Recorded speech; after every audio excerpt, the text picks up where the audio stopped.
All right, we are recording. Okay.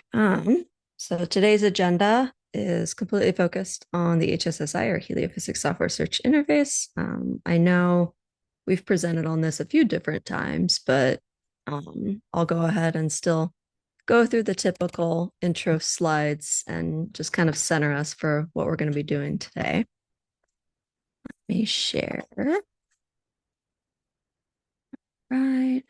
Minimize that slideshow. Are you all seeing like the full screen slideshow? Yes. Cool. I've done everything right. Internet gods are with me today. Okay. Well, thanks everyone for making it today. As I mentioned, I'm going to give a quick little intro to the HSSI, remind us of what it's about, why it came to be, and what we're going to talk about with it today. So, just, the background, why do we need the HSSI in general? Previously generic search interfaces like GitHub, GitLab, all of those don't provide science-specific filters to improve search results. You can basically only search on packages when you directly know the name for it. The astrophysics data system now going into the Science Explorer interface links to related software only based on software citations, which are still mainly absent from a lot of different heliophysics publications, although that is slowly improving. And then there's no current resource that adequately helps with software discoverability, at least as far as we've seen. So, why is what we already have not sufficient? So PyHC is wonderful. It's great. And I'm thankful we have it. That being said, it only has Python centric open source software in heliophysics. There's, a lot of different categories we don't necessarily cover within PyHC or other resources like AIML, models, those are largely not present in PyHC. And we needed an interoperable metadata structure for heliophysics software specifically. And then, what's out there now, there's a lack of links to other important resources like other related software to software packages, related data sets that a software package touches on, and so forth. And then there's also lacks of links to other websites of important resources like the Science Explorer, which is the new ADS, if you haven't heard of that, NASA, and so forth. So again, that leads us to our solution of the HSSI. So as a reminder, the HSSI was a funded effort through NASA ROSES, the High Priority Open Source Science in 2023. And it was created to address these needs, basically, that, these other resources didn't meet at the time, and to help with findability, discoverability, citability, and searchability across all programming languages, not just Python.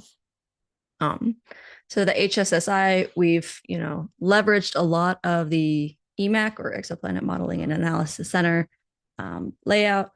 We've added all the PyHC packages and then more, obviously with the new programming languages. And then we collaborated with schema.org and CodeMeta to create this new interoperable metadata structure. And with all of that together, we've gotten the HSSI. And the HSSI fits into this kind of larger picture effort of this triangle of resources, if you will. The HSSI being, the software component of things, helping people find that.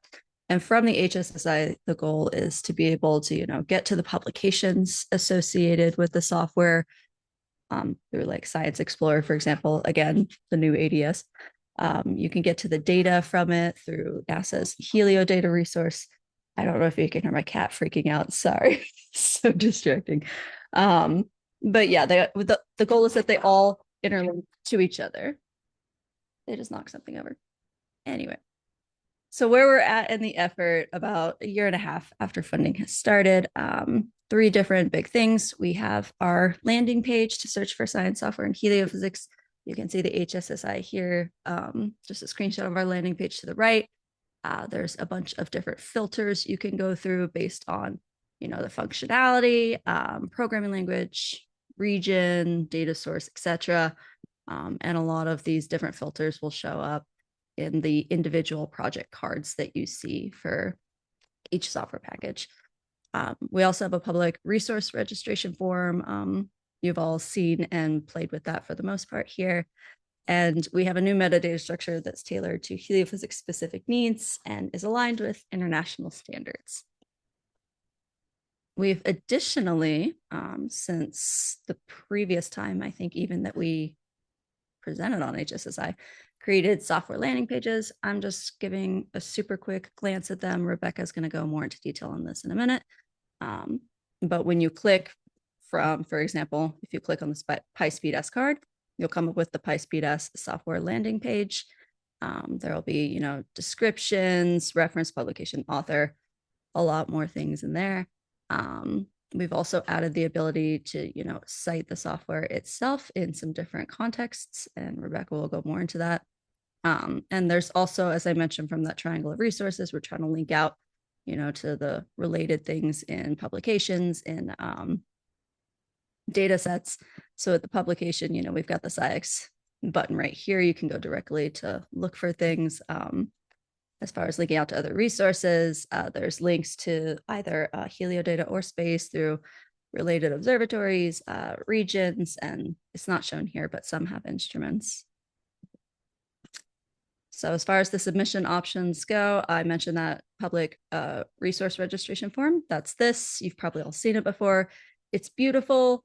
It's long. There's only 5 required fields technically, but if you fill out, all of it, then you get this really rich metadata resource that you can do a lot with interlinking with other resources. And that's, important, but we understand that it's a bit laborious and it's long to fill out, even though we've incorporated a few features to try and autofill as much as we can.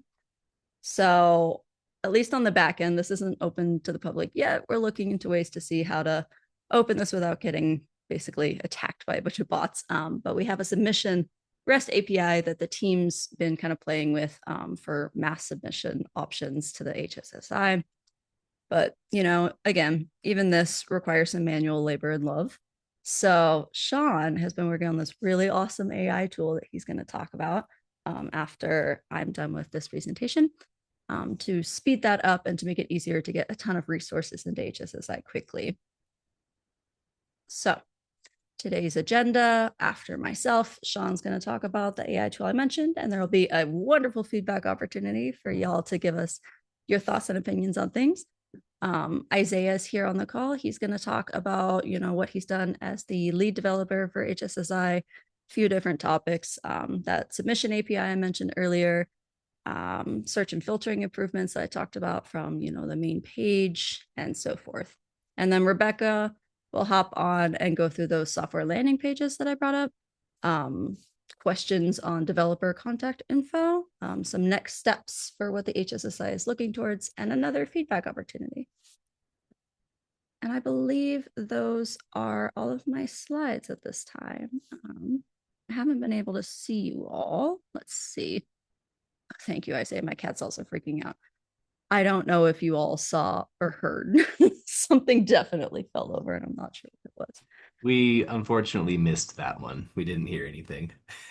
Well, it's for the best. It threw me for a loop. Sorry for bugging for a second mid-presentation. Oh, yay, someone heard it. Okay. Makes me look a little less crazy.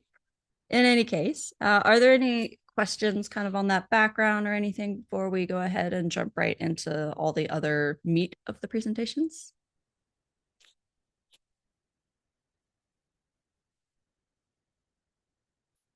Okay, I've waited the mandatory 5 seconds.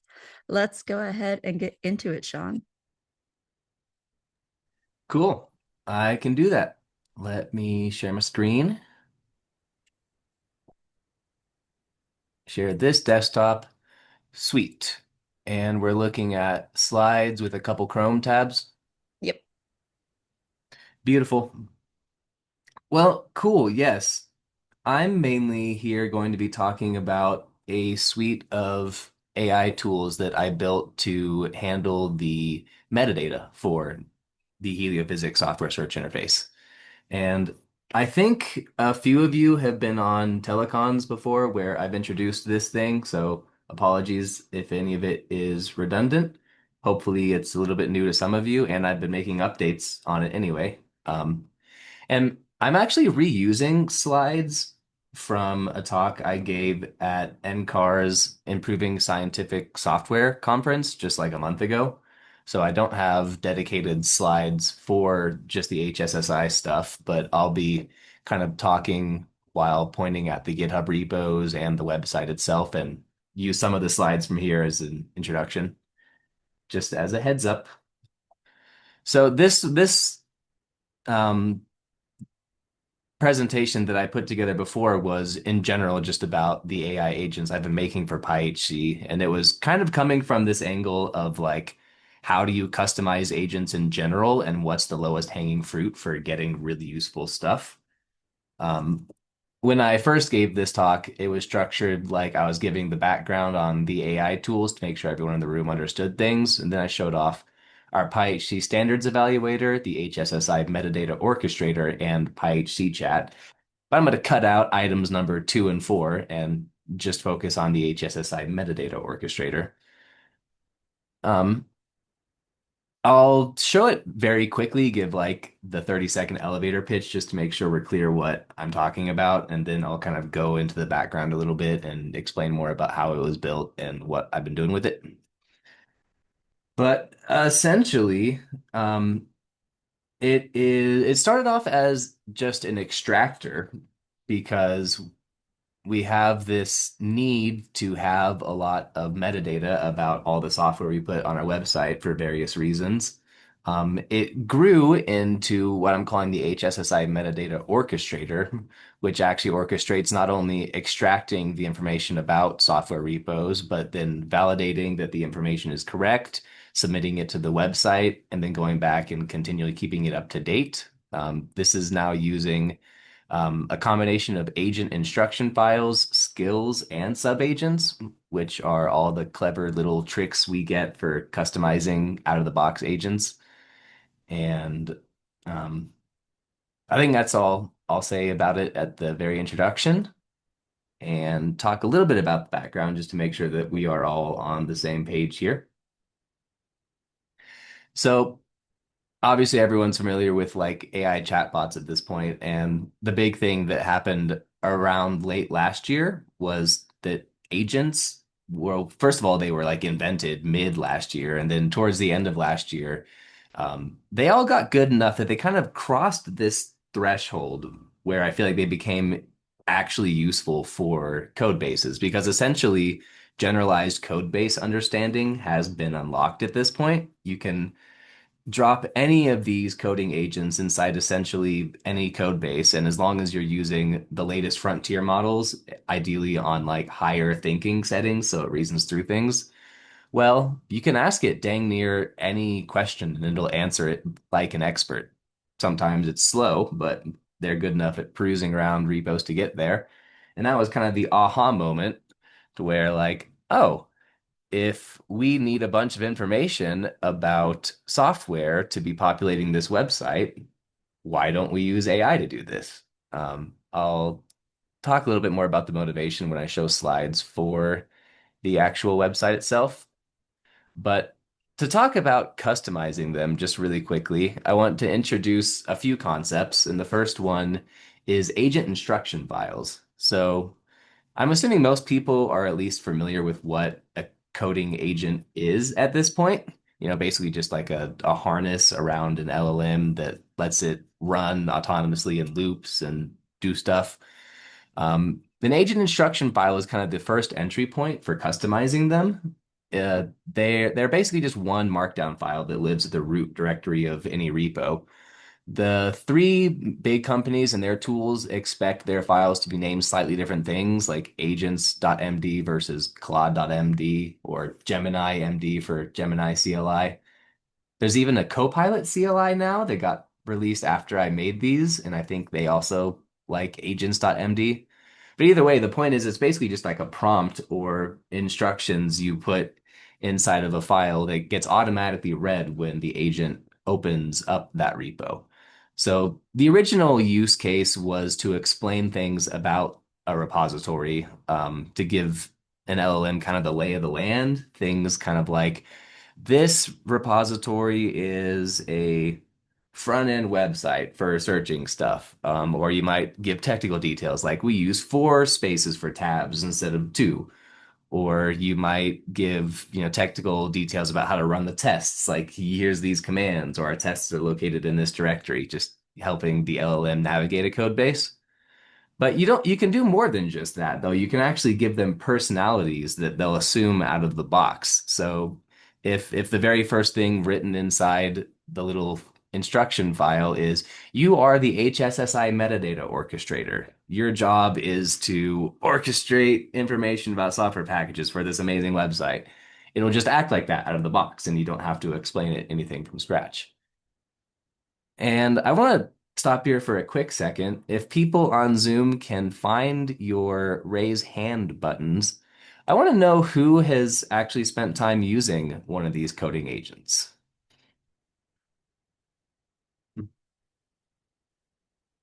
I'm seeing one, and I'll take the ooh reaction as another one.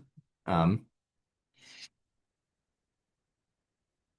I'll give it a second more. If it's really not that many people, then I might go a little bit more into detail about some of how this is built when I'm talking about the tool, because I'm seeing this might be relatively new territory for most people.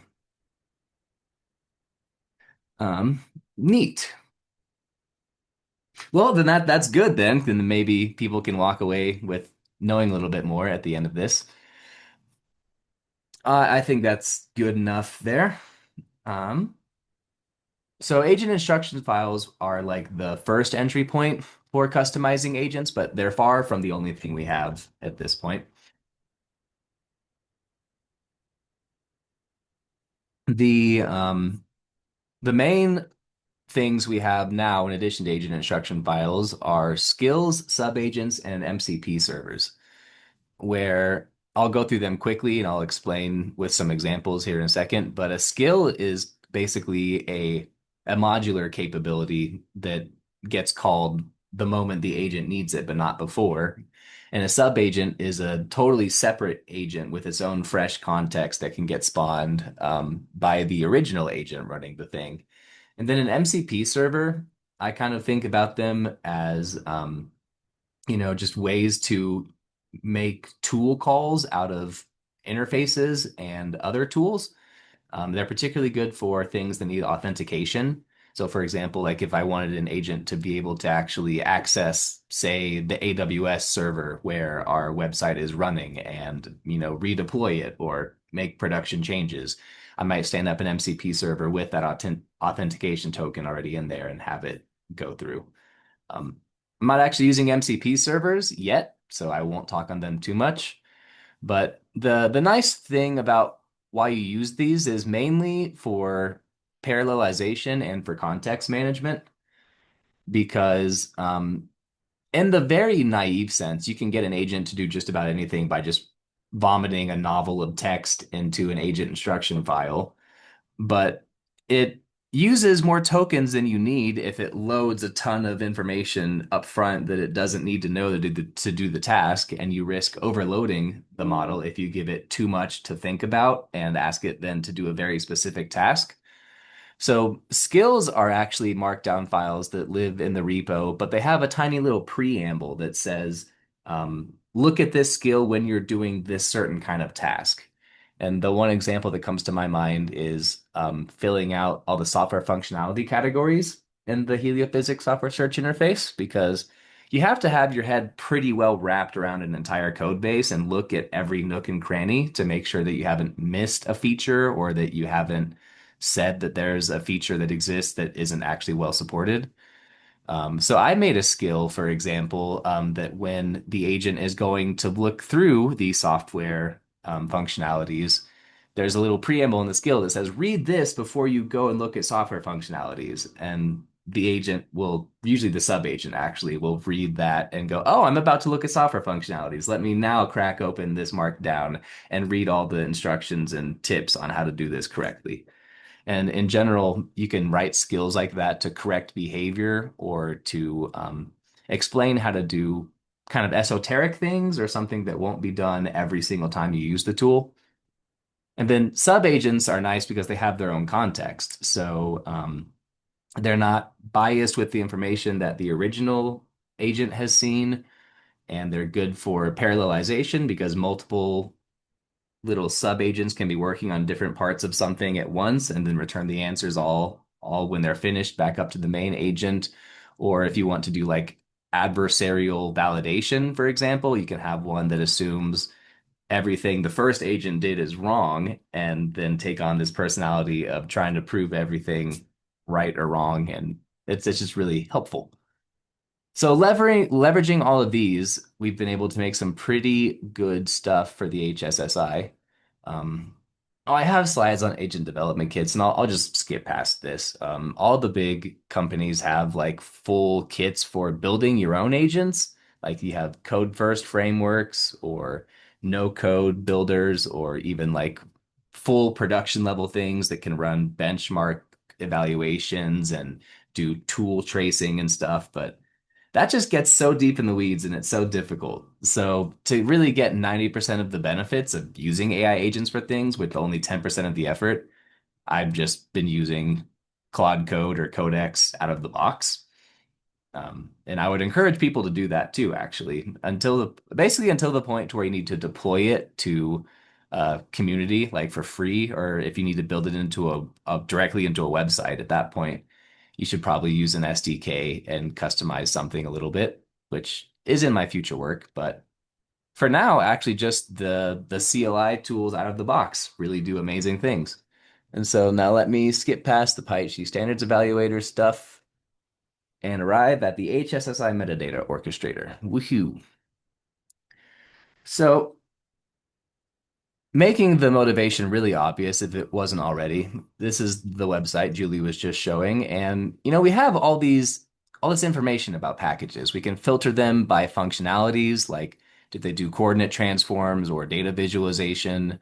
What programming languages are written in? What heliophysics region is it a part of? We have links to code repositories, documentation, publications, etc. That's all metadata. So, the website wouldn't work if we didn't have metadata backing each package to give you stuff to filter on and things for the buttons to work. So, our very first idea here, and what's still the main way to submit things, is this resource submission form online. But this is onerous and not proving to be super duper helpful. Um, we tried to make this really big form kind of usable by only making a few of the fields actually mandatory. I think there's maybe around 5 that are actually mandatory, and then the rest are just optional things you can say about your package. But again, if you only gave like the name of your package and a link to the GitHub repo and didn't really say much more about it, then we wouldn't have much to filter on and search on in the website. So really, actually, we kind of do need full information about every piece of software that gets added to the website. Ideally, every single optional field that has an answer for the software should have an entry here on the website just to make the website as useful as possible. And that's not the kind of submissions we were getting. When humans fill out this form, they take shortcuts or they don't check that the auto-filled information isn't like gobbledygook. We got a lot of sparse and I'll say not great submissions, which was again part of the motivation for I think we could do this a little bit better. So this is the same slide I showed to introduce the thing. And to say it again, we have like an orchestrator agent that can manage sub agents for extracting and validating that metadata. I can submit it to the website now, and I'm working on building an updater that can periodically go back and keep things up to date as stuff changes in the background because features could get added or simply new versions could get released, and we want to make sure that like the information we're displaying about the latest versions or the features are all correct. And they can pull from these shared skills down here at the bottom. And to kind of give a bit of the history of how we got here, I'll start with the extractor and then I'll switch over to the GitHubs and start showing around some things. So the metadata extractor was the first thing I made, and in the most naive sense, it was basically just one big agent instruction file, like a big prompt that started with, "You are the metadata extractor for this website." I had one form field that I think I'll already go ahead and show off over here. If I go into resource submission form fields, there was this markdown file that essentially just listed every single form in the resource submission field. Like every question you would see over here in this form has just been transferred over into a markdown file that tells it what this is and how to fill it out. And if it's a drop down with a bunch of different possible values, we list all the possible values that it can pick from. And if you can imagine, in basically an afternoon, I made something that was like, okay, go get me the information to fill out this form. And then I started using it a little bit, and then I would generate the information to fill out the form. I would then go fill out the form myself by going over to here and just copying and pasting essentially. And then my workflow is generally to once I get a submission edit link, which gets generated as soon as you submit one of these things, I'll send the edit link off to the actual package maintainers. So if you've gotten an email from me saying, "Hey, please review your HSSI submission," that was the end result of this process that I was doing here. And that worked pretty well, but there were definitely improvements to be made. And to make this a little bit more fun or engaging, I'm going to try something.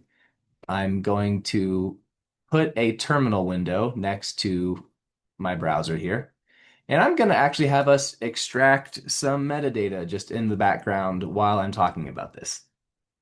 So I'm opening this up in the HSSI codex agents repo, present working directory. There it is.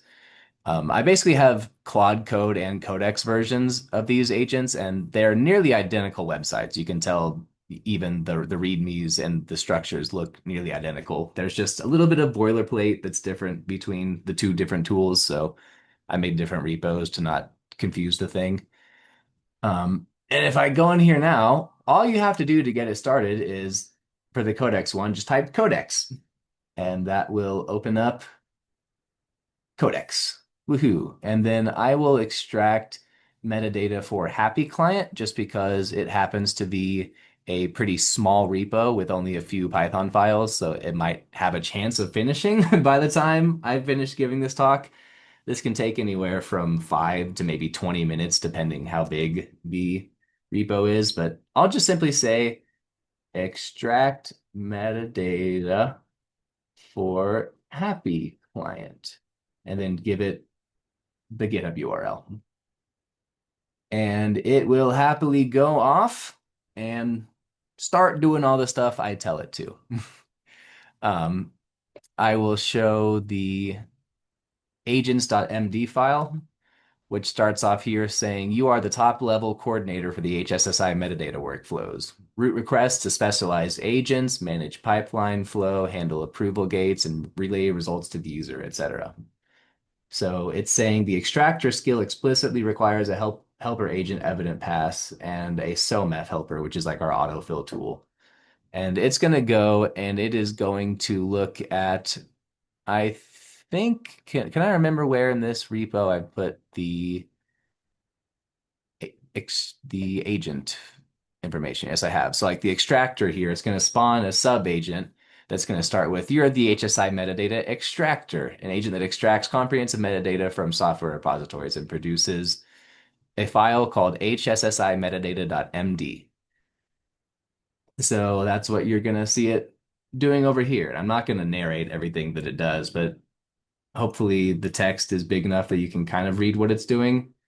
And over here, it's actually now it's spawning multiple subagents, which I haven't explained yet, but it's checking for various unrelated groups of questions in this form in parallel to speed it up just a little bit. And let's talk about that. So the end result of what this generates is a file called hssi metadata.md. And I've been posting all of the ones that I've extracted for the website online here. So here's all the PyHC packages that I have, done this for. I'll go ahead and pull up the happy client one just to take a peek at what this is probably going to be generating here. Again, it's just the form fields, but with the information actually filled out. So the software functionality that Happy presents is data processing and analysis with data access and retrieval and processing. And then there's like citations and evidence for where it finds everything. So when I first did this, I was noticing that it worked pretty well, but there was some stuff that it would get wrong pretty often. I mentioned not doing software functionalities fully correctly, so I made a custom skill to do that. As I've been iterating on this, as I've noticed other things that it tends to get wrong, I've added extra skills to just give it more information about how to do stuff, all the way down to little nitty-gritty things like if you're writing out the name of an organization, please don't use acronyms, spell out the whole thing. And you can guide the behavior pretty well that way. Um, and you can also make the outputs a little bit more consistent just by adding to that agent instruction file some instruction at the end, like double check your work, go back and make sure that you didn't make any mistakes. But then it's not a great design to have it check its own work, which is why I've set it up to where once hssi metadata.md exists, it gets passed into a validator, which is a skeptical independent subagent that assumes everything in this file is wrong. That's the personality I've given it. And it's gonna go angrily look at every piece of text and try to prove that it is incorrect. And if it fails to prove that it's incorrect, like, oh wow, it's actually right, then it passes validation. And just by having this heavy validation step, we minimize a ton of the errors out of the gate. But then filling out the form by hand was kind of onerous. It would still even take me upwards of 20 minutes sometimes, even just copying and pasting to get all of the values inside this form, especially when you add in the additional data and the additional metadata about it. So we made a submitter that that involved Isaiah adding an API to the website that would let it accept basically JSON payloads that had the metadata that would get submitted by the form, and it has to be set up in the correct ways, use the right vocabularies, and all of that. But when I run it, it will generate the payload. This is like what a JSON payload looks like, and then it'll submit it to the website. Um, then it'll do this round trip verification where after it pushes the information up to the website, it'll do an HTTP GET on all the information and then compare the info in the website to the info in that file to make sure that it's identical and nothing got, broken or changed. Um, and then we get a link to the submission edit, and boom, we can see our information being there on the website. And speaking of our information being there, this big green blob on the right is it writing the first draft of the hssi metadata.md file for Happy. And then now it is spawning this sub agent act as hssi metadata validator for, and then it gave it a link to the file. And it's going to go through and validate that that information is correct. Um, so now I have a tool here that I can use on my own machine using Claude Code or Codex that can essentially get all the information we need for the website about any package. It can validate that that information is correct. It can submit it to the website. And then I'm working on this updater that will go back and keep things up to date, like I've said. I've only been testing this one locally so far. I haven't actually like updated any submitted information in our website yet, but that's coming. And if we can secure funding to actually have like a good enterprise level AI subscription behind this website, I can imagine having updater agents running pretty much around the clock, kind of like nightly or weekly or something. We could be going through every single package in the website and seeing, has anything changed? Compare the information in the website to the information in the latest code repository, and things that are out of date in the website can get updated. And that would be a slick way to keep things not bad, for lack of a better word. And I think that's pretty much most of what I have to show off here. I don't think I've quite used all of my time. This was scheduled to go until, oh goodness, we had another like 30 minutes. So over here, this is going to be time for questions. And I have a survey on using AI in HSSI in this way that I would like people to take. But I'm seeing a hand from Rebecca, so I'm going to let you talk first, Rebecca. Oh, just bringing the first question. Hopefully it gets others thinking too. So when someone is going to go try and use this tool on their own software metadata, sorry, their own software repositories, maybe it's private, maybe it's not, maybe it's public.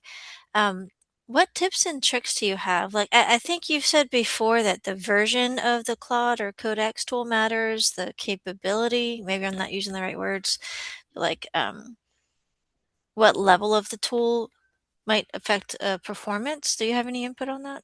Any advice? Yeah, absolutely. The general way that I think about this is I always want to be using the smartest AI that is available to be doing this. Like, I don't want to use an old model. I don't want to use one of the free models that are dumber, something from like a year ago. And now that reasoning is a thing, now that LLMs don't just immediately say the first thing that comes to mind, but they spend a bunch of tokens reasoning through answers before they give them, you can set that thinking level anywhere from like low, medium, high to extra high on these tools. And I would just recommend in general when you're using Claude Code or Codex to do this, activate the latest model, which as of today is GPT 5.5 for OpenAI stuff or Opus 4.7 for Anthropic, and just put the thinking mode on extra high and just leave it there. Um, that's the expensive way to do it because dumber, slower models are cheaper, but quality matters here more than anything, I would say. Yeah, agreed. Thanks. Yeah.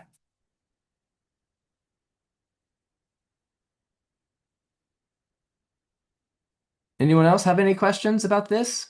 Or maybe even just using skills and subagents with agents in general?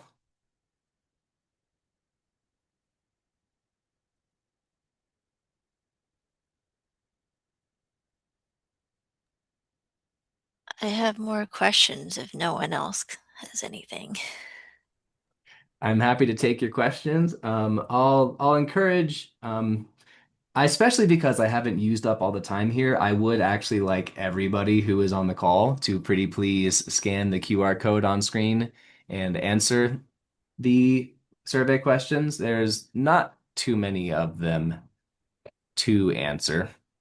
I think I can actually go ahead and show the thing in a tab because I have tab open here.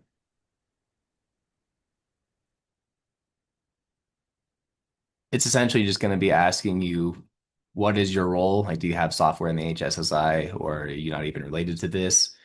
Where do you feel about using AI for generating metadata, anywhere from concerned to excited, and any detailed comments about that? And what would increase your confidence in this practice? If you could all pretty please give us that feedback, it would help us a lot in directing this. Here's the QR code again. Could you put a link to it in the chat? I sure can. That is a Thanks. smart idea. I wish desktop computers had like as good of QR code scanning capabilities as phones do. It's easy to pull out your camera and get one, but when you're on a laptop and you're given a QR code, there's not like an easy just get me there. Um, I saw one or two people had unmuted for a sec, but then you muted again. Was that a question or was that not?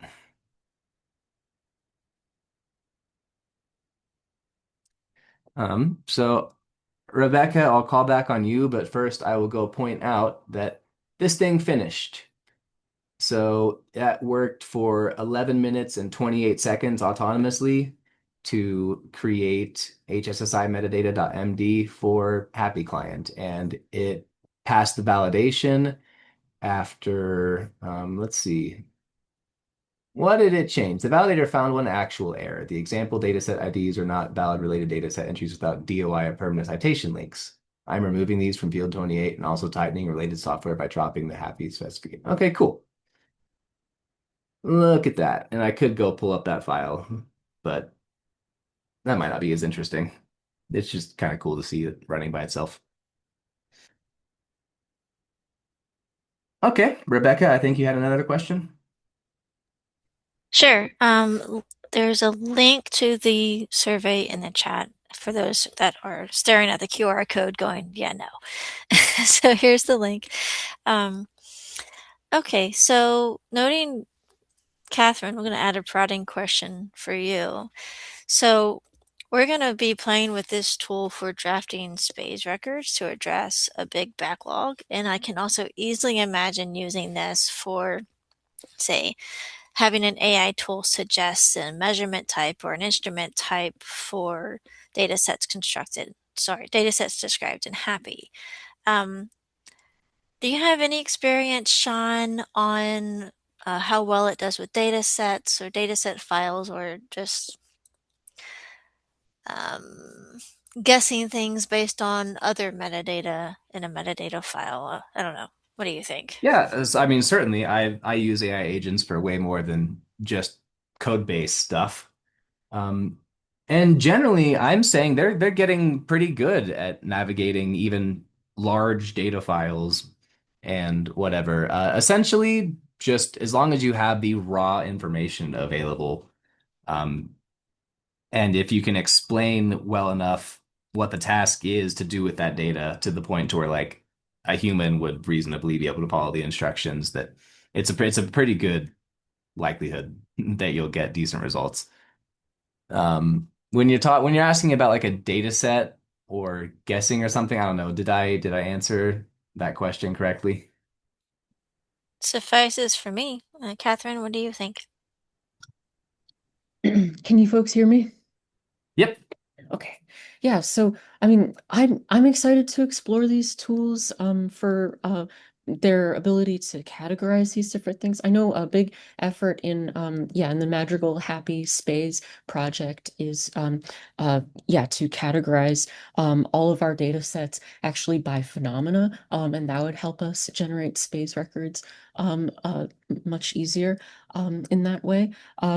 Though I think AI will definitely be very useful for this purpose, but I still think it's a pretty big problem to think about for us all. Certainly is. I've just because you mentioned related regions as one example, I've been pleasantly surprised with the amount of scientific and specifically heliophysics knowledge that the latest agents have built in. So, like, for example, it's pretty consistently good at looking at code and saying, like, this is for the solar, this is actually at the sun versus this function is looking at like interstellar plasma particles, or this code is talking about a ground magnetometer, and it has the information built in to understand what those are and reason through from what the code does to like what the scientific application would be, which is cool. Do you tend to find that's also the case even for the free models? I would say absolutely not, unfortunately. It makes sense. No, I mean, it's hard to quantify the level of hallucination you get between the free models and the paid for ones, but as of, it was probably about winter of last year when the models started turning the corner and getting things more right than wrong a majority of the time. And then with the last 1 to 2 updates, like Opus 4.6 and then 4.7, that have all come out this year, now they're finally at the point where I'm like, you are as smart as me for the most part. I trust most of what you are doing. And the free models tend to lag in capability behind by a few months, which puts us kind of roughly back in that era where they were hallucinating more than getting it right. Gotcha. And yeah, just because money got brought up, I can mention that I've been doing all this personally on my just $20 a month plans with Anthropic and OpenAI, but that has been limiting for sure. With like the token usage limits that you have with the $20 a month plans, I'll hit my 5 hour limit on any of these tools just by extracting metadata for, upwards of 3 to 5 packages at most. And if we're going to have to submit it to and everything, I think I've submitted 10 packages in a day before I hit my usage limits. But either way, it's getting to the point now where the capabilities exist, but you kind of need a fat wallet to pay for them. There are there are subscriptions that go up to like $100 or $200 a month, or enterprise ones that just nickel and dime you for every token you use, which is basically like every word the AI processes. And that can get expensive, but depending on the application, it might be worth it.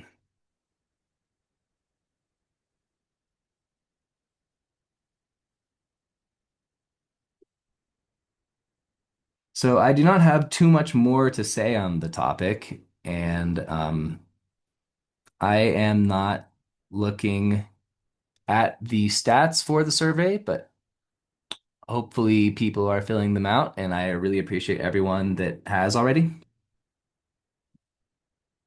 Do we want to give people a minute to finish filling out the survey and then only move on once everyone's done, or should we move on early? Whoop, I see a hand go up. Zach, go ahead and speak. Yeah.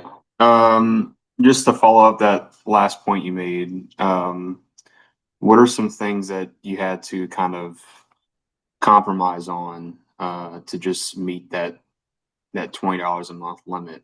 Was there a lot you had to compromise on? Was there some things like some tips you have that you found out that is common across like something that most people could implement to kind of cut their costs on the token usage? Yeah, I see what you're saying. There wasn't anything I really did to work around it. I would basically just get less done in the day that I than I could have. For example, I'll just show my OpenAI usage here. This is I used 30% of my 5 hour usage limit just by generating that one file for Happy. And so to get to the point to where I had extracted and validated and submitted metadata for all of these packages, I mean, that took weeks to upwards of maybe 2 months, just because I would work on it for a few hours and then that would hit 0% and then I'd stop working. And then eventually I would hit the weekly usage limit as well. And then I would just have to wait until the following week to continue again. But you did ask a question about trying to minimize token usage and stuff. And I would say sub agents actually helped quite a lot with that. The fact that information is split out into skills now, and sub agents are only referencing the skills when they need to, and sub agents are only looking at a portion of the code. Basically, the smaller you can keep the conversation history, the less tokens you will use, and therefore the cheaper it will be.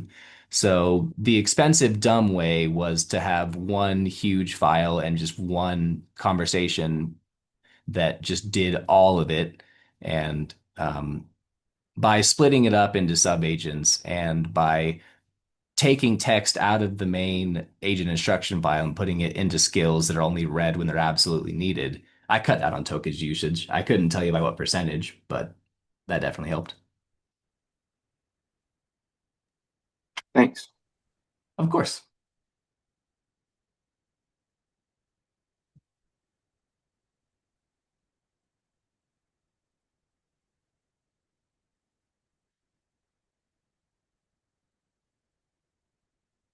Oh, hey, cool. And I'm checking in the chat. Thank you, Rebecca. Seeing 6 responses so far. That's pretty good. That's most people that aren't, well, let's see. There's 11 of us. Subtract Sean, Julie, Isaiah, Rebecca.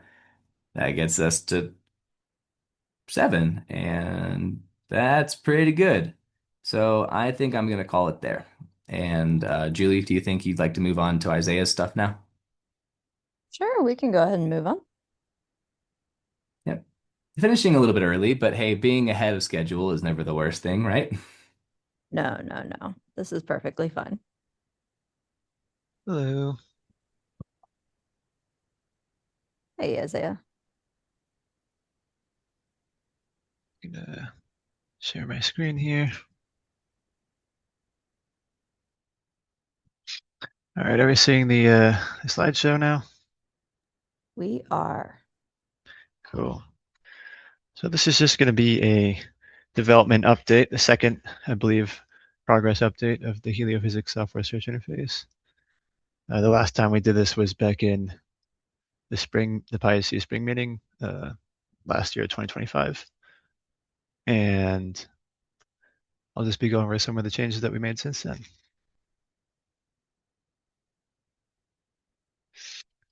So an overview of all the things that I've worked on, just listed out here, is just there's the submission API, which is basically the JSON submission form, or the data that you can submit to the form formatted as JSON through the API instead of having to fill out the form every time, which Sean mentioned briefly. Then there's also a JSON LD metadata API that allows users to generate JSON LD of each software submission if they'd like. Then there's also a ton of searching improvements and filtering improvements, so that users can search for what they want more effectively. I think last time we went over this wasn't even really implemented. I mean, the filtering was, but the searching is new, I believe. And now people who have submitted software packages can actually edit them now. So that's convenient. I mean, originally we had a 3-month period where submissions were sent, or people who made submissions were sent an email that allowed them to edit them for 90 days. And then after that, they would have to get in contact with us if they needed to edit it again or change some information. So now that has been kind of automated so that they don't have to send us an email. And we're also in the process of integrating Helio data, regions and observatories and instruments into the submission form, so that you don't have to go to an external website just to get the identifiers and such. It'll just be selectable from a drop-down menu, or that filter is based on when you're typing in the name of the observatory or instrument. Then there's some back-end improvements that helps this website all work better, basically. So the first thing I'll go over is the submission API. And the main reason we wanted to add this was basically because, as Sean mentioned, he was having to fill out the form manually each time. And because the massive amount of data that these AI agents generate, they'll sometimes go through a repository and generate 250 authors with affiliations, all with their unique identifiers. So obviously, even if you're copying and pasting that, that's going to take like a half an hour. So the AI agents can now just create a JSON file, which is then submitted as a post request to the database, to the website, which is then submitted to the database. And that's been really helpful for us to get a lot more submissions into our database. And also, if we have, this is kind of a sort of hypothetical future, but if we have interoperability with other software repositories, and they have some sort of a JSON fetch API, then that makes it a lot easier for us to just get all of their entries and just also absorb them into our repository so that we could link to them from our website. Unfortunately, right now, it's not accessible to the public because we need to do a little bit of work on security. We don't want to just open an API that like a malicious actor could just write a script that submits a bunch of garbage data to our website every 5 seconds, and then it would just fill our database with junk, and we'd have to constantly be clearing that.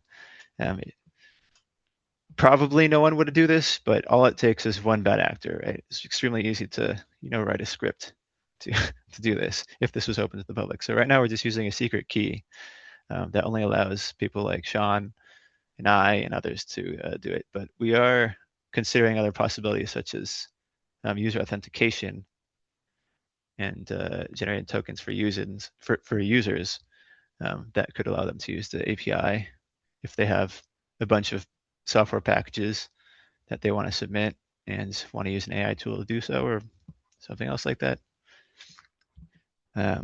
But that needs some more exploration before we fully release it. So yeah, the next topic is the JSON LD metadata. I've implemented an API that basically allows any software submission. You can get a JSON LD schema.org code meta standardized data file that the primary use for it right now is we're embedding it into our software landing pages for search engine optimization, because Google looks for these files basically as a way to categorize them more effectively. And then it integrates them into their searches more relevant searches through Google. And I believe other search engines probably do this as well, but I'm not sure about that for sure. As well as, since it's a sort of standardized format, it enables a certain level of interoperability on a sort of global level, which is useful. If anyone has some other application that parses JSON LD, they can just get this, have their own little private repository of JSON files. So yeah, that's another great thing. Along with this API, we have just a standard JSON API that is a little bit more user readable. If someone's just trying to make an informational website, they can fetch JSON data that has just the fields that you see in the submission form and their human readable values. So that's kind of another part of this. And then this is kind of like, I think, probably going to have the biggest effect. The searching and filtering improvements that we've done since last time are going to have, I think, the biggest effect on users for the website.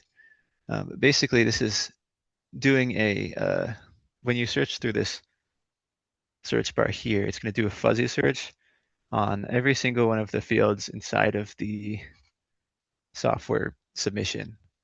So a fuzzy search just means that basically you don't have to type the exact word. If you misspell it, it'll still generate a hit. Like if you type out coordinate with 1 O, this would still return positive, where the capitalization can mismatch. And that's just something that Django is able to do through their database filtering with fuzzy searching. And I find it to be very useful because I always fat finger things when I'm typing stuff. And we also implemented a sort of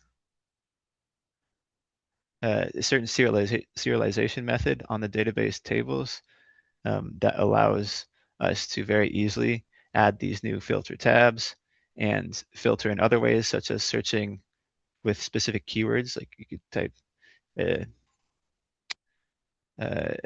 if we were to choose to serialize the author field, then we could just basically make that an option, and then it would pop up here. Or you could, in the future, we haven't done this yet, but in the future, we're going to be adding a keyword search on different fields. So you can specify specifically what author you want to search for, or specifically what programming language you want to search for, or region, even though they're also down here. It's just, I think we were trying to we're trying to match the Science Explorer or Sci Explorer and ADS sort of functionality with their filtering. But of course, it's also useful to be able to view them visually here. We just don't want to crowd this bar too much here because there's already 4 here. And we don't want to make there be like 400, you know.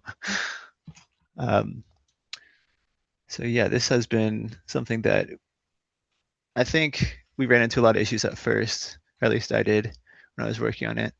But it's working quite well now. And it has different priorities for different fields. Like it obviously prioritizes the name, the name of the software before any of the other fields. But even if you do search for other fields like the author, it should still show up, but it just won't necessarily be limited to just author if you don't. Yeah, if you search for John Smith and John Smith is mentioned in the description, it'll still pop up. It won't just search the author field unless you specify that with the specific filter.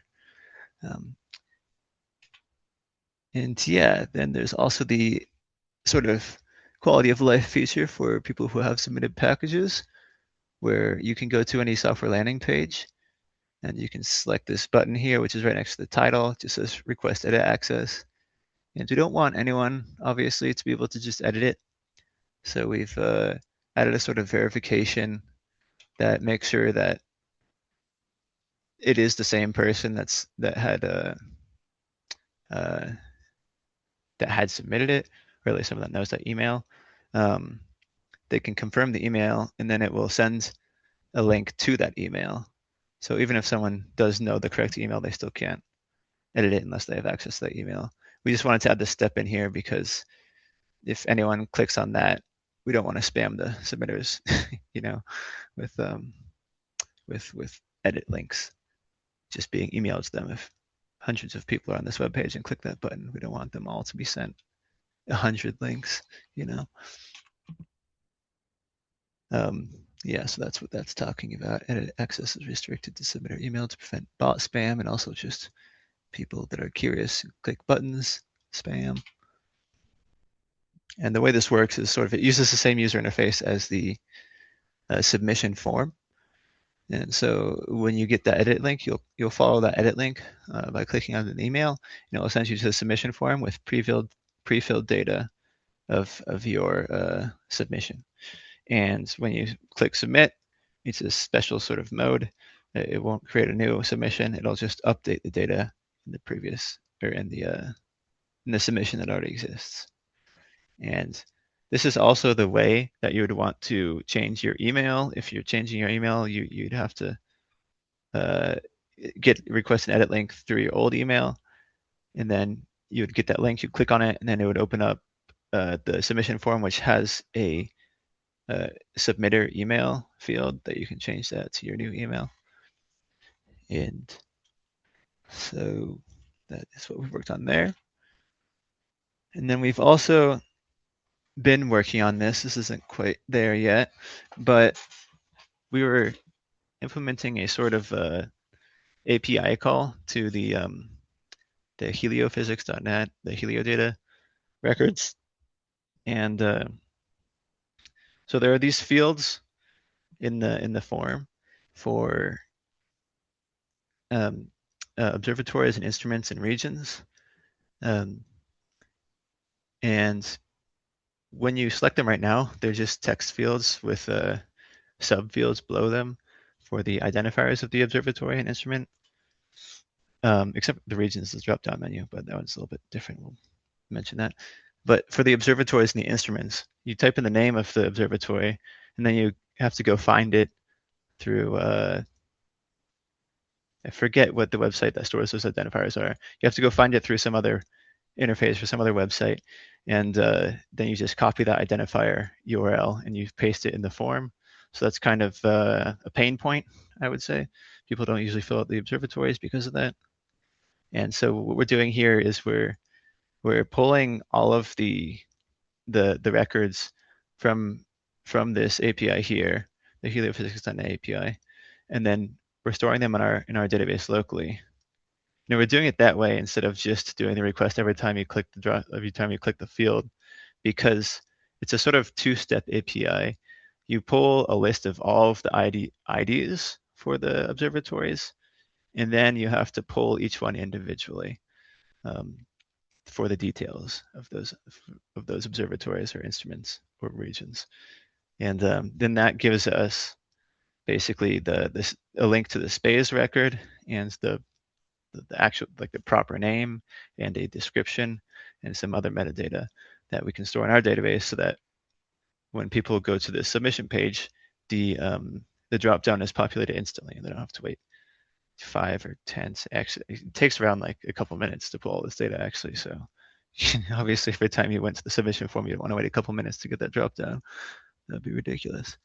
And yeah, I think this has been a really great idea here. And I think the way that we've implemented these drop downs with our local databases in the past, like with this funder field here, this is a good example. It's going to work similar to this, where when you enter, or any sort of field that refers to an organization, there's funder, there's also author affiliations. They work the same way. And once you start typing in this field here, it just filters out with each key press. So if you started typing in American, all these top two and these bottom two would be filtered out, and you would just see this American University highlighted here. You can press enter to fill it out. And that's not just the text here, it's also got, this is the database entry, so it's got other metadata associated with it, like the roar.org link is also stored in these database records. So when you select that, you don't just get this text field filled out, you get other subfields that are below this that are hidden by the dropdown also are filled out. And it's, yeah, so that's the same thing that's going to be happening with this, with these observations or observatories and instruments and regions. The regions ones is a little bit more tricky because I think we need to discuss that a little bit more. But yeah, the progress on this so far has been just, we're pulling the data. We haven't really created the interface yet, or the interface is created because it's going to be using the same interface, but we haven't put that in the website yet. I just need to change a few flags, and we also need to do some more verification because there are some sort of entries, placeholder entries in this API that we need to filter out. Yeah, and we also need to merge the existing observatories and instruments in our database with the ones that we're pulling from the database, so that previously existing software links can sort of merge them together instead of just not referring to the new the records pulled from this. And then I've also done some various back-end improvements. One of the bigger ones was this database migration we had to do earlier this year. And that was a big task because we had already gotten a lot of people to submit their software packages in, I think it was it must have been spring meeting last year as well. We had this big session where a bunch of us just entered in a bunch of PyHC packages into the website. And also on top of that, Sean has been doing that AI submission effort, and Rebecca have also been manually submitting software packages. So we've got probably over 100, maybe even 200. I really don't know. We've got a lot of entries though, and so we couldn't just change the database without losing data. So we had to sort of make a database migration plan that ensured that all of our data stayed intact and relevant. But what we really focused on was since it was sort of our first run when we first designed this database, we didn't know exactly what metadata, or at least I didn't know exactly what metadata fields we should have. So I had a bunch of completely useless empty fields. And so I wanted to remove those. And also, I learned a little bit about database management while I was doing this and taking classes in database management. And so I was able to sort of create some indexes and optimize the tables and do proper normalization so that we could get a lot faster queries, which means that would improve basically the search performance on the website. And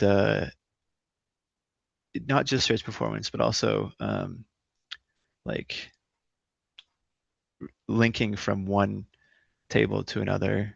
I won't go over that, too technical, but and yeah, also there were this website is based off of the EMAC website, the Exoplanetary Modeling and Analysis Center at NASA's Goddard.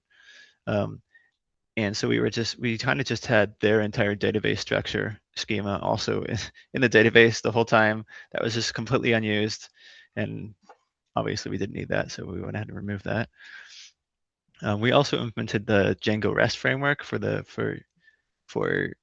REST API implementation, because I realized I think partway through that was the standard, and I had already implemented a few API calls, like REST API endpoints, for just I think originally the JSON LD one was that, and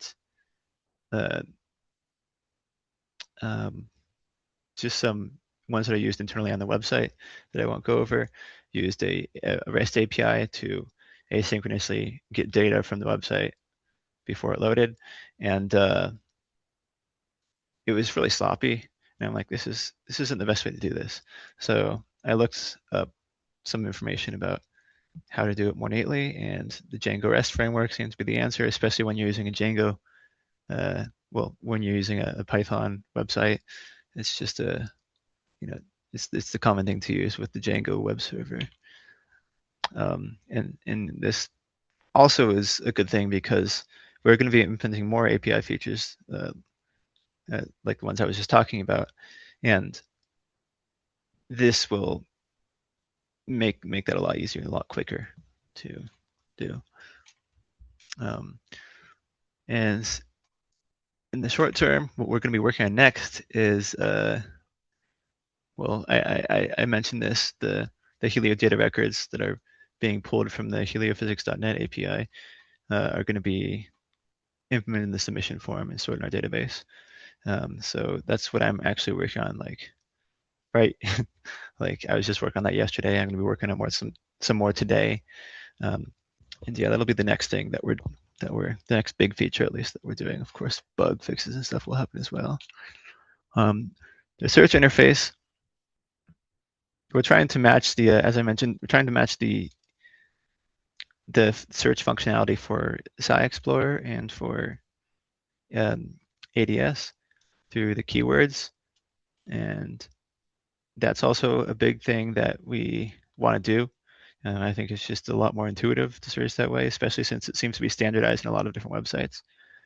And that should not be too big of a hurdle to cross, because we've already done that table serialization in such a way that allows us to get those filters really easily.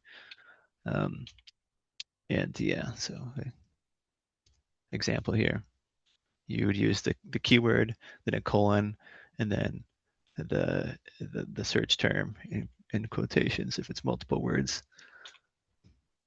We also want to add a contact form on each landing page, and I think Rebecca is going to talk a little bit more about this. But the gist is that from our user testing sessions, a lot of people didn't know or weren't comfortable going to the GitHub repository and contacting the authors through there. So we were going to create a little button that allows users to just provide some feedback through a little text box on the website, and that'll just be sent to their preferred way of contact, probably through GitHub or maybe through the submission email if they allow that. And that's about all that I have to really talk about. So if you guys have any questions about the Heliophysics software search interface or anything relating, then I would love to hear it. Thanks to Sean for the extra time.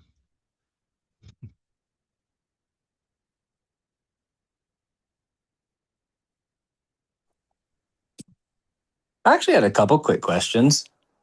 Sure. First, I actually was kind of seeing that request edit link feature for the first time. I think I saw the button on the website like a couple days ago when I was just opening it up, but when did that get added? It was actually just last week, I think on Friday, or sometime late last week. It's always a little bit weird when you're adding new features that are like part of the UI because your website or because your browser is kind of cache stuff. So sometimes they'll show up and sometimes they won't. But if you want to always get the most recent features, then you can do a hard refresh by pressing Shift and refresh. And then that'll show you all the UI that has it's supposed to be in the most recently updated version. Totally.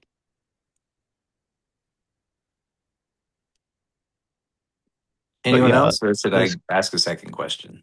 I don't want to hog the floor. Fair enough. Ask ahead. away, Sean, unless someone else is. Yep. Well, I think I actually probably could have asked you this at plenty other times before, but because you mentioned the fuzzy search, can you say a little bit more about how fuzzy search works? Like when you type a string into that bar, what is it actually searching through, and like what metadata fields get checked? Yeah, so it was a while ago that I implemented this, so it's kind of fuzzy, fuzzy in my mind. But if I remember correctly, basically there's this, there's some sort of string similarity algorithm that it uses. It's just a really common one. I forget what it's called, but it compares two strings and creates a sort of score based on how similar they are. And then the fuzzy search basically does that for all the strings that it's searching in whatever specific field, and then it ranks them based on their score. So it's a little bit less efficient than a standard, search. And then it just shows the ones above a certain threshold of similarity. And as for which fields it's searching, it is literally all the fields that we have metadata for right now. I just wanted to be thorough. So primarily it searches, there's I think 5 different categories of like levels of importance of which fields are most important, which aren't. It does search the title field. I believe that's just in its own category. Maybe there's something else with it. I wish I had the docs pulled up right now, but I do not. And then it searches all the I guess I should say all the fields that are directly like related to the software field. So we have those sort of orbiting tables, like authors, for example, is a separate table. So if you search for John Smith and there's an author named John Smith, it'll search the top level field of the author, but because that table has other metadata associated with it, it only searches the top level field because the software metadata or the software entry metadata is only associated with is only associated with the author through the dependency. It's not directly part of the software table. It's part of the author table. So you only get top level fields on stuff like that. So that's gonna be authors, organizations, like funding organizations and publishers, and then instrument observatories, regions, I believe, but regions only have one field. They're just basically, no, they have identifiers too. But yeah, it also searches things like links, the GitHub repository URL, which I don't know. I was kind of like second guessing like links because like who would ever search for a link, but I don't know. It's it's not any detriment to have it, so I figured why not. But yeah, literally every field will be searched. Cool. Totally. I'm happy to hear that's the answer. Thanks, man. Cool. Mm-hmm.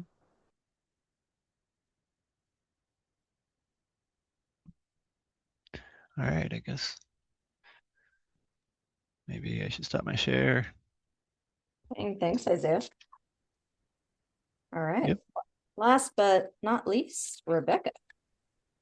Be careful. Julia's giving me the floor. All right, let's see if I can get this sharing right this morning. All right. All right, we're going to be going through a couple of tabs on here. Let me start here with the slideshow. So you are now seeing slideshow view? Yep. Perfect. Hi, for those who haven't met me, I'm Rebecca Ringett, here to talk to you about HSSI's new features and our plans to move forward. There are various pieces throughout this presentation where it's related to specific questions that we want your feedback on, and I'll point those out to you. But get ready for another form coming soon. Okay, so the conversation at the Fall 25 meeting was a cautious request for landing pages. I remember someone saying, yes, depending. So we have developed landing pages. This was really Sean's work that I'm showing. But let me walk you through just 2 examples of the landing pages that we have. I'm going to walk you through just how the landing page is organized, how the metadata is shown on there, and then show you how some different links get to that in a second. Okay, cool. Show you how the links work and what they connect to. All right, are you still seeing my screen or did I screw it up that fast? No, you're good. Okay, cool. Sometimes it screws up. All right, so here's an example in this case for SpacePy. Sorry. All right, there's the request edit button that Isaiah was talking about. These links all go to what you think they do. You can see this goes to the GitHub landing page the GitHub repository for that software package. This goes to their documentation. This goes to the reference publication, basically the most recent publication describing the software package. This is the DOI for that software package. Notice these are different. So this is typically on Zenodo. We extract all of this metadata. This is something that's cool. This goes to the landing page for SpacePy on Science Explorer. And this is basically the new interdisciplinary version of ADS. So this is from citations and publications. So we're connecting in that way. And then there's this Cite Me button that I'll get to in a minute. So just scrolling through, you'll see the title of these buttons at the top. You'll see the description that we pulled from the GitHub or the Zenodo. Reference publication you see again here. You see the complete author list. You can collapse it if there's a whole bunch of them. Each of these links are to the person's ORCID and the organization's RR identifier.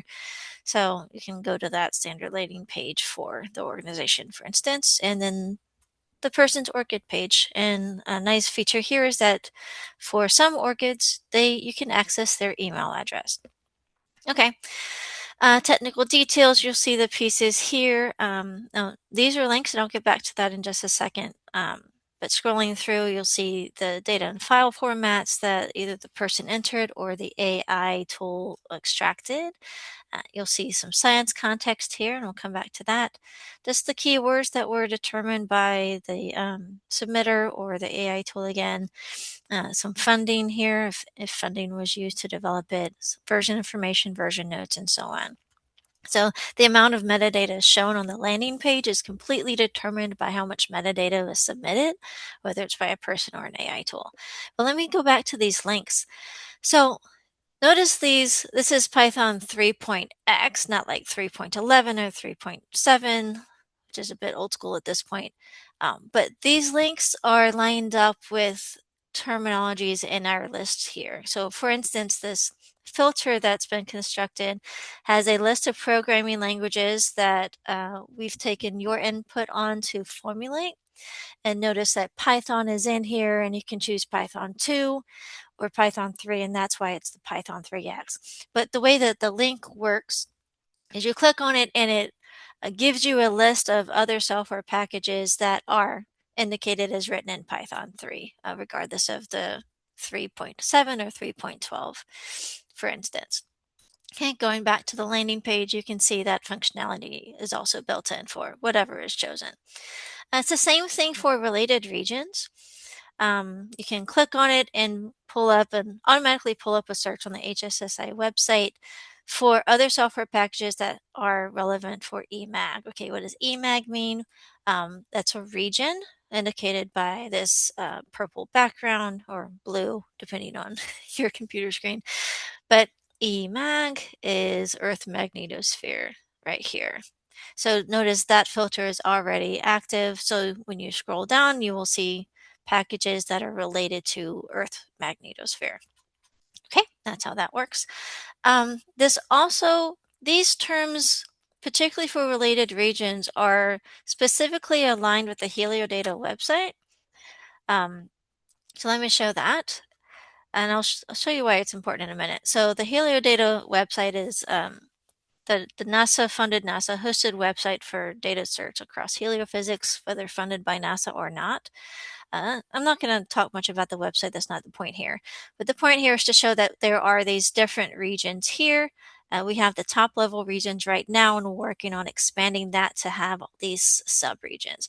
But why am I showing you this website? Because we've gone through the effort to align our regions terms with that website, because we're collaborating with the Heliodata website team to add a tab over here at the bottom of these landing pages to show software indexed by HSSI that's relevant for the landing page. So in this case, this is a regions landing page. It's talking about Earth magnetosphere.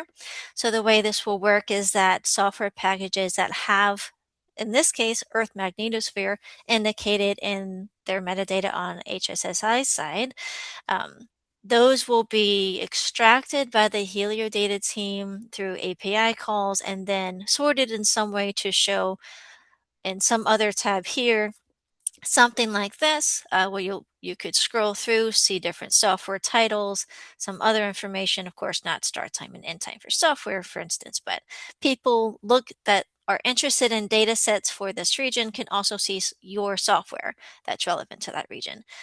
And the purpose here is to have linking not only to the Heliodata website, but from that website to your software packages here. So we really believe in that interconnectedness, helping people discover and use your software more. Okay, let me jump back here and let me show you something similar on the PySpeed landing page.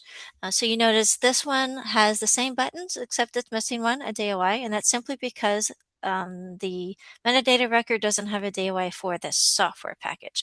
There is a DOI for the publication. As you can see by clicking on that purple button, leads to that great publication there.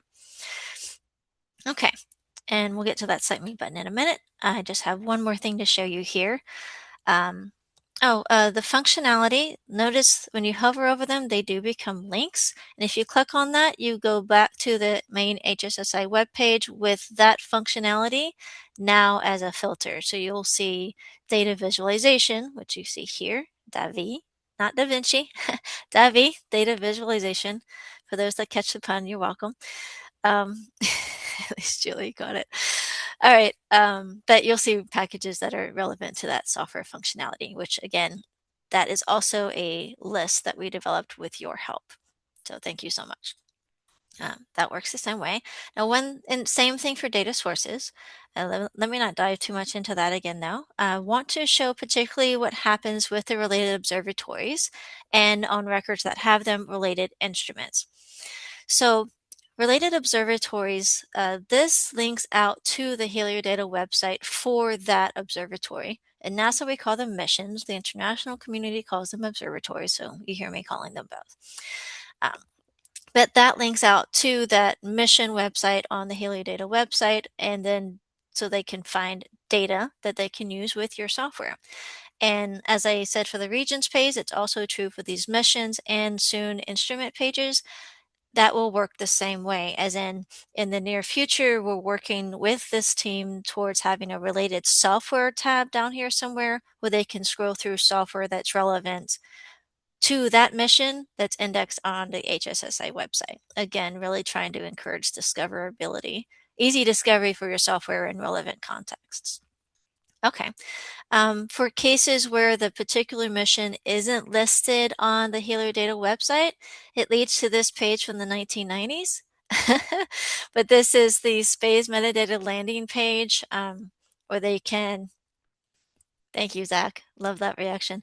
They can at least see the metadata for that mission, or in some cases, instruments, and they can at least access some websites and find some related data that way. This is a work in process, in basically wanting to have most of these links go to the Heliodata website, which is obviously more user-friendly and more useful because of these dataset lists.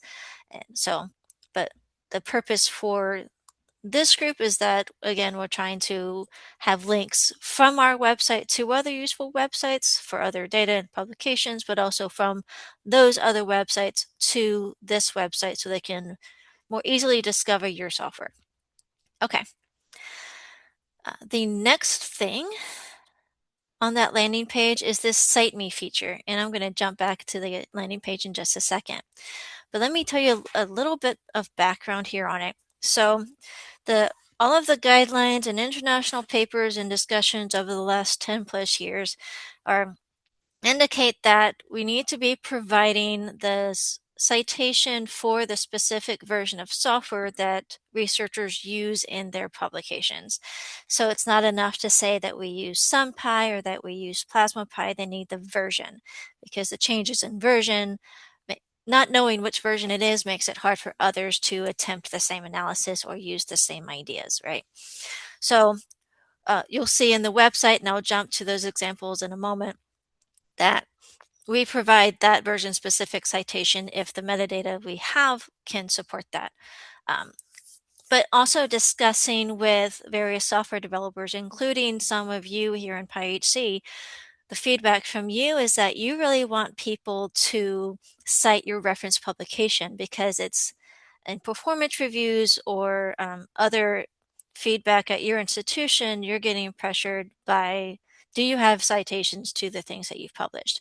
And citations to software aren't counted typically. That is changing very slowly from what I'm understanding, but that's not the case right now.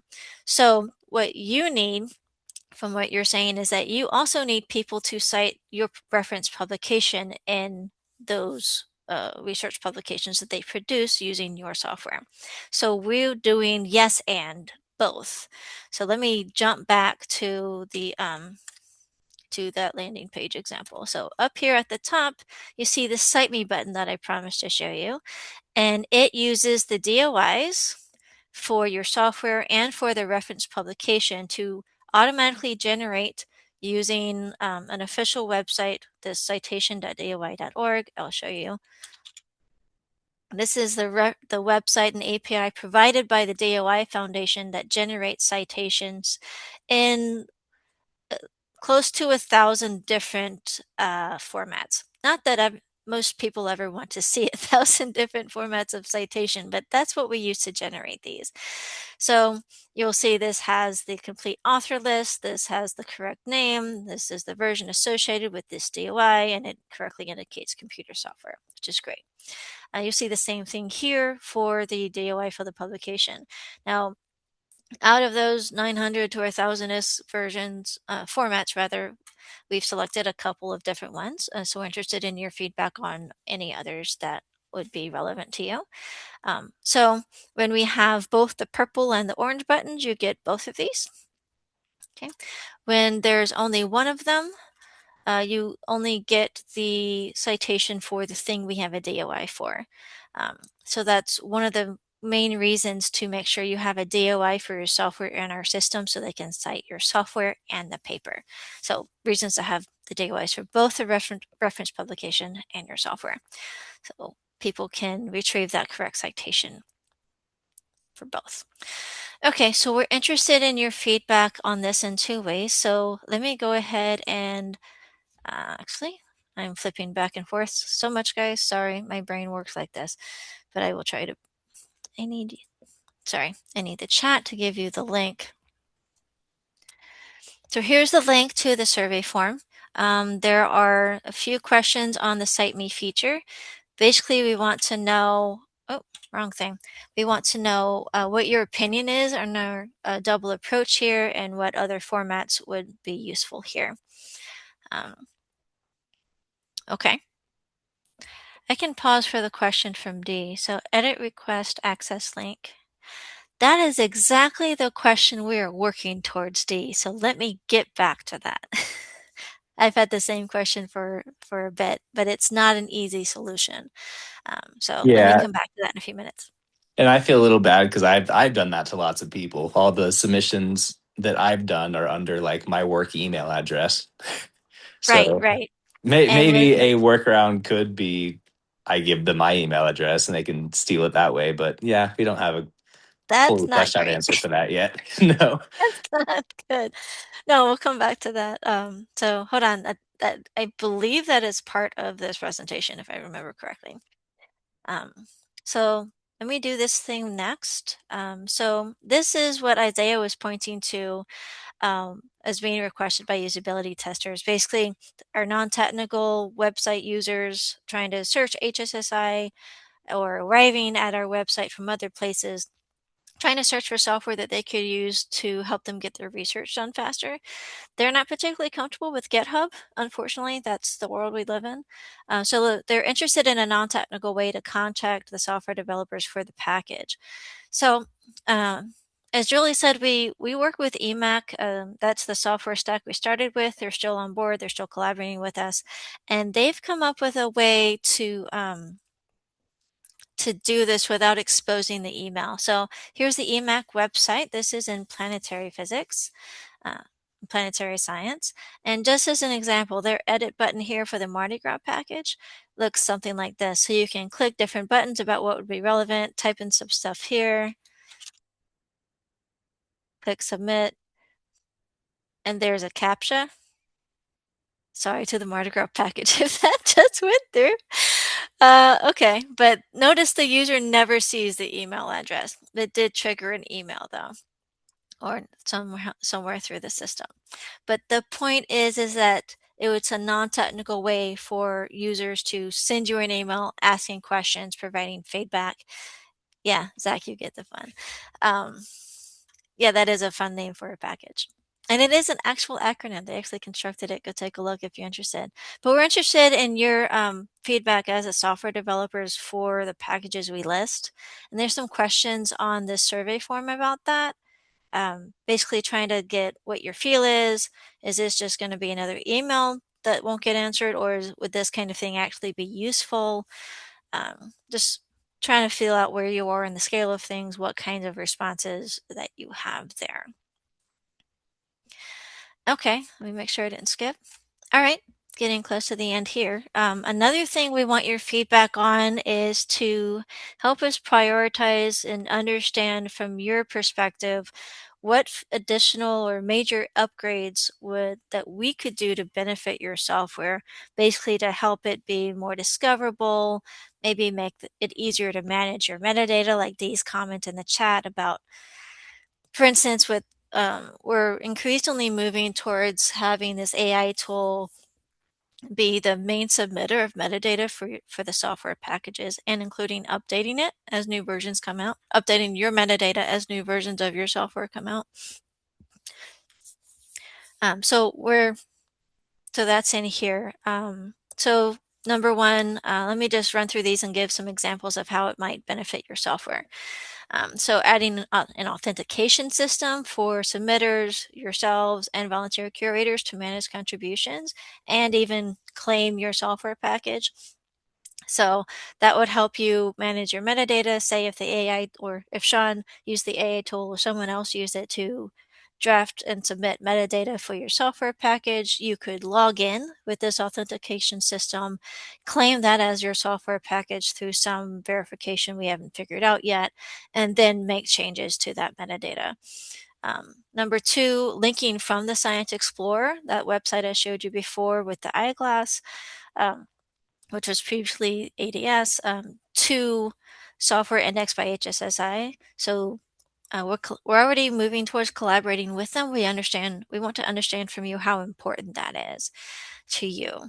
We're also thinking about indicating the PyHC tier level for relevant packages. So obviously this isn't relevant for simulation software written in Fortran or C, but for those written in Python, indicating that this is the gold tier or silver tier or whatever that structure winds up being, that would potentially increase trust. So someone might choose a package that's a gold or silver tier rather than a lower tier, for instance, because it's aligned and proven more of their trust. Okay. Number 4, we're working with the Heliodata website to link from their website to the landing pages we've created for your software. We want to understand how important you think that is. Number 5, this is an idea we've been bouncing around. So we're thinking about creating and automating a workflow to create pull requests on your GitHub repositories to contribute that JSON LD metadata we create to your GitHub repository. And the motivation there was basically, first, that would serve as you getting a notification that a change to your metadata has been made, and then you also get a full copy of what that metadata is. So could be a way that you get, that could be the notification you get, and then you can review it and then come back to our website if you don't like anything in there and fix it. Another one would be improving integration with RR and ORCID. We saw some problems in curation where people were putting more than one organization in the field, which meant the impact metrics and tracking would be problematic. Julie, do you have any comments on this slide? I think you wanted to say a few things too. Did I? I wrote down team slide. This is a team slide with you. Fair enough. I don't have any additional things as far as next big picture items for the HSSI goes. Okay. We can probably just go ahead and go to the part where people fill out the survey. Okay. We're also interested in what other efforts you think we should prioritize. We know we don't have all the great ideas. You definitely have a share of that.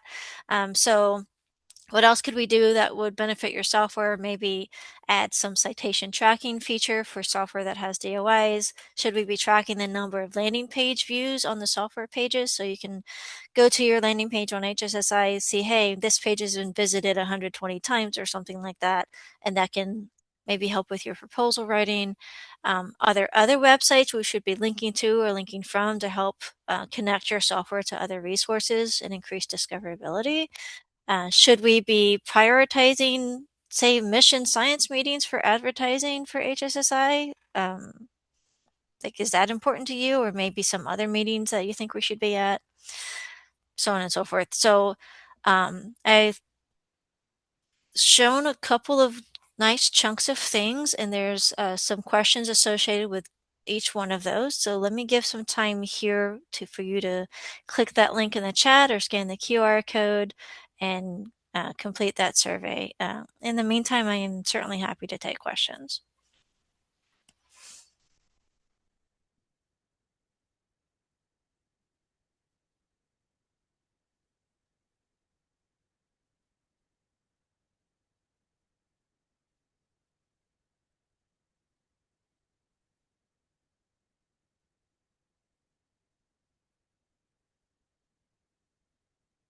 Thanks, Isaiah.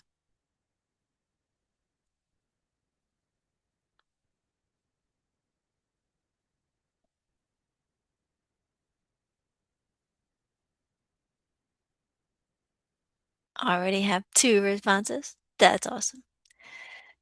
I'll just leave this up.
Since we have a few minutes left here, and hopefully people are working through that survey, is there anything about any topic that any of us have brought to you today that you'd like to discuss or express concern, express excitement about? I mean, this is your time for some open discussion.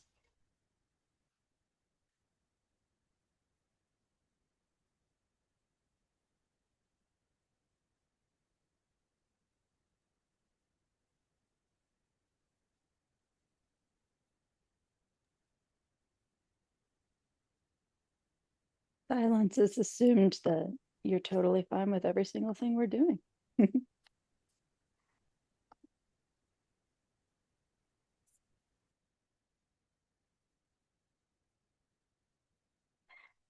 So, John, I notice you're on now.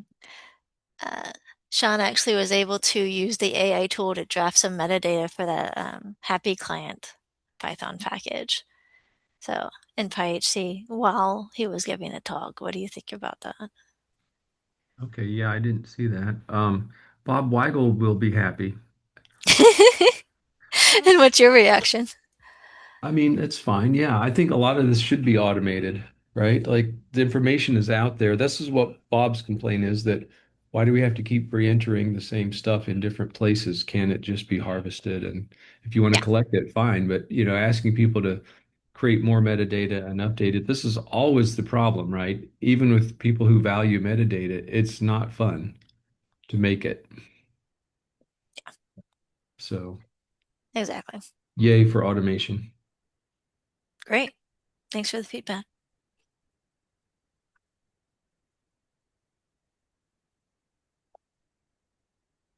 So if you'd like to review the file that and the metadata that it created, how would he do that, Sean and Isaiah? How would you review the metadata in an HSSI metadata.md file? Is that the question? Whatever method. Whatever you created for the happy client thing. Yeah, send us a link. We'll take a look at it in one of our happy meetings. Um, are you talking about, sorry, I missed this a little bit. It sounded like someone else had generated a happy metadata file, or were you just talking about the one that I did on the fly during my The little one you talk did there? on the fly, yeah. Oh, well, I would actually not send you that one. I would send you the copy that I already had in the repository, but I can paste the link to that in the chat just right here. Great. Give me 2 seconds. So in the way we would automate that feedback, we would have to have the software developer's email address, or we'd have to post a pull request or something on their GitHub for them to get that notification, right? Yeah. Or if it wasn't clear when I was talking earlier, my process has been every time I generate and submit one of these things, I email the submission edit link to the package maintainer so that they can look at it on HSSI. Right. Okay, cool. What do you do when you don't have their email address? I valiantly track it down. See, that takes too much work. It has been difficult in some times, but like things like LinkedIn and Slack exist. Yeah, yeah. All right, there John, the link to the validated HSSI metadata for Happy is in chat. Okay, great. I'm going to paste that into our happy meeting agenda. Cool. So, Sean, what do you think the difference is between that link that you trust and you just put in the chat and the one that you generated earlier today? I don't know. I haven't actually looked at the one I generated earlier today. I would expect them to be similar, but I've never actually tested exactly how similar this thing produces results on repeated runs. I would expect roughly the same information, but I would expect the citations would be formatted differently and stuff. This could be a chance for me to go compare them to do it as a case study, but no, I haven't looked at it yet. Okay. So, why do you trust this one more than the one you generated? Because I manually validated this one like previously before I submitted it onto GitHub, and I looked through it myself to make sure that it looked right. Okay, great. That makes sense. Thank you. Yep. So I think from other comments, you've been looking over these before you submit them. So you've been the human validator in the loop, as it were. Oh, absolutely. Great. Especially for packages like Happy, where I'm familiar with what they do. It's easy for me to review. In some cases, I'll, have to dig into an unknown package a little bit deeper to verify the information, or sometimes it's just over my head and I honestly don't do that much of a human review. But I've spanned the spectrum of human review for these. All right. So how much time let's assume it's a package you're not familiar with. How much time do you think the AI tool actually saved you? Um, oh, hours to days for sure. I could easily see it taking me, 2 to 3 full work days just to like try to find the information to fill out the form fields for a package I'm not familiar with at all. Okay, good. Sounds worth it. Yep. Okay. Well, I guess I should stop sharing. So we have 2 minutes left. Let me just give a quick update. So we now have 5 responses on that feedback form. I'll drop the link in the chat one more time. If you haven't filled it out and you'd be willing to do that, please do so. Your feedback will help us guide what we choose to focus on. But Julie, let me hand this to you. Sure thing. Thanks, Rebecca, and thanks for everyone for your thoughts and participation today. Our last day of this virtual spring meeting is tomorrow. We're going to kick off the first majority of the day with a guest talk from Andres Munoz talking about using AI assistants to do science. And then we'll have a couple of votes on FEPS. As a reminder, that's FEP4, the PyHC tiering package restructure, as well as FEP6, the licensing and community standards FEP. I'll make sure to put those links in tomorrow's meeting reminder, just so you can see it again right before we start. And then we'll wrap up. So excited to see you all tomorrow and chat with you then. And thank you again to the HSSI team today for your presentation and efforts. You too, Julie. Thanks.